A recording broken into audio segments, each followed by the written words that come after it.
सितंबर 2024 तय की गई है। 14 सितंबर तक आधार कार्ड में डॉक्यूमेंट्स को अपडेट करने की सर्विस बिल्कुल फ्री रहेगी। अगर आप इस डेट के बाद आपके आधार कार्ड में डॉक्यूमेंट्स को अपडेट करते हैं तो फिर आपसे पैसे लगेंगे या फिर आपका आधार कार्ड ही निरस्त कर दिया जाएगा। तो चलिए फटाफट जान लेते हैं कि आपके आधार कार्ड में कौन कौन सी डॉक्यूमेंट्स अपडेट होंगे और कैसे करेंगे। इसके लिए आप UIDAI की ऑफिशियली वेबसाइट myaadhar.uidi.gov.in पर आप आ जाएंगे। इस पर आने के बाद स्क्रीन को थोड़ा सा ऊपर की साइड में स्क्रॉल करेंगे तो यहाँ पर आपको एक ऑप्शन पहला ही मिल जाता है, डॉक्यूमेंट अपडेट। अब यहाँ पर रेड कलर में देखेंगे, this service is free of cost till 14 सितंबर 2024। इस डेट के बाद अगर आप आपके आधार कार्ड में डॉक्यूमेंट्स को अपडेट करेंगे तो फिर आपसे पैसे लगेंगे। तो अब यहाँ पर आपके डॉक्यूमेंट्स को अपडेट करने के लिए डॉक्यूमेंट अपडेट वाले ऑप्शन पर आप क्लिक करेंगे तो यहाँ पर आपको क्लिक टू सबमिट वाला ऑप्शन दिखाई देगा, उस पर आप क्लिक कर दीजिए। अब यहाँ पर सबसे पहले आपका आधार कार्ड का नंबर एंटर करेंगे, उसके बाद इस कैप्चा कोड को फिल करके लॉगिन विद OTP वाले ऑप्शन पर आप क्लिक कर देंगे। अब आपके आधार कार्ड रजिस्टर्ड मोबाइल नंबर पर थोड़ा सा ऊपर की साइड में स्क्रॉल करेंगे तो यहाँ पे आप I verify that the above details are correct वाले ऑप्शन पर आप क्लिक करेंगे, टर्म्स एंड कंडीशन को एक्सेप्ट करेंगे इस प्रकार से एंड देन नेक्स्ट कर देंगे। नेक्स्ट करने के बाद अब आपके आधार कार्ड में आपके डॉक्यूमेंट्स को अपडेट करने का सेक्शन आ जाएगा। अब यहाँ पर आपको डॉक्यूमेंट्स को अपडेट करने के लिए गाइडलाइंस को समझना होगा। यहाँ पर आपको बताया जा रहा है कि आपका जो डॉक्यूमेंट है उसका 2 MB से साइज ज्यादा नहीं होना चाहिए और दूसरा आप JPG और PNG और PDF में भी आप अपने इस फॉर्मेट में अपने डॉक्यूमेंट्स को आपके आधार कार्ड में अपडेट कर सकते हैं। अब इसके बाद सबसे पहले आपको प्रूफ ऑफ आइडेंटिटी के लिए एक डॉक्यूमेंट्स यहाँ से आपको चूज करना है। अब यहाँ पे आप देख पा रहे हैं, यहाँ पे लिखा हुआ है please upload proof of identity POI document. तो यहाँ पर select valid supporting document type लिखा हुआ है, इस पर आप क्लिक करेंगे। यहाँ पर एक लंबी सी लिस्ट आपकी ओपन हो जाएगी, इनमें से जो भी डॉक्यूमेंट्स आपके पास अवेलेबल है आप उसको चूज कर सकते हैं। इसमें मैं आपको एक ऐसा डॉक्यूमेंट सजेस्ट करना चाहूंगा जिससे सिर्फ एक ही डॉक्यूमेंट्स आपका इसमें अपलोड होगा। मल्टीपल डॉक्यूमेंट्स को अपलोड करने की आपको जरूरत नहीं पड़ेगी, आपके एक ही डॉक्यूमेंट से आपका ये आधार कार्ड में अपडेट हो जाएगा। इसके लिए स्क्रीन को सबसे ऊपर की साइड में स्क्रॉल करेंगे तो आप सबसे लास्ट में देखेंगे वोटर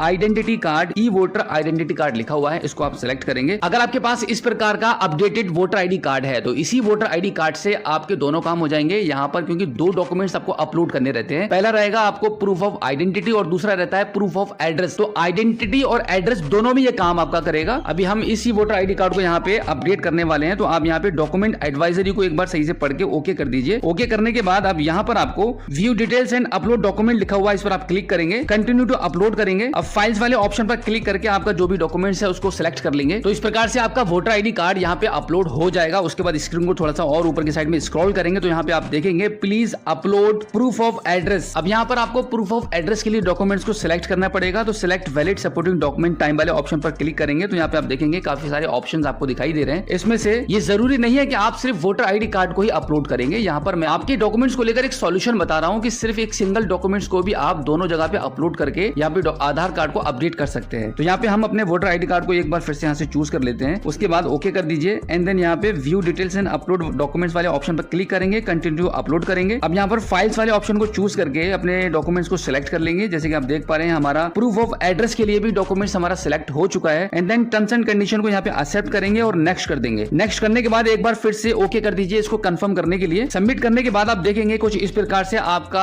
आधार कार्ड में आपका डॉक्यूमेंट्स अपडेट हो जाएगा। इसमें आपको एक SRN नंबर भी प्राप्त होता है जिसके माध्यम से आप कभी भी इस वेबसाइट पर आकर अपने इस स्टेटस को ट्रैक भी कर सकते हैं कि आपने जो डॉक्यूमेंट्स को अपडेट किया था कि वो अप्रूव हुए हैं या नहीं हुए हैं। अब अगर आप चाहें तो यहाँ से आपकी एक्नॉलेजमेंट स्लिप को यहाँ से आप डाउनलोड भी कर सकते हैं। तो कुछ इस प्रकार से आपकी एक्नॉलेजमेंट स्लिप डाउनलोड होकर आपके मोबाइल फोन में ओपन हो जाएगी। तो ये था बिल्कुल आसान सा प्रोसेस आपके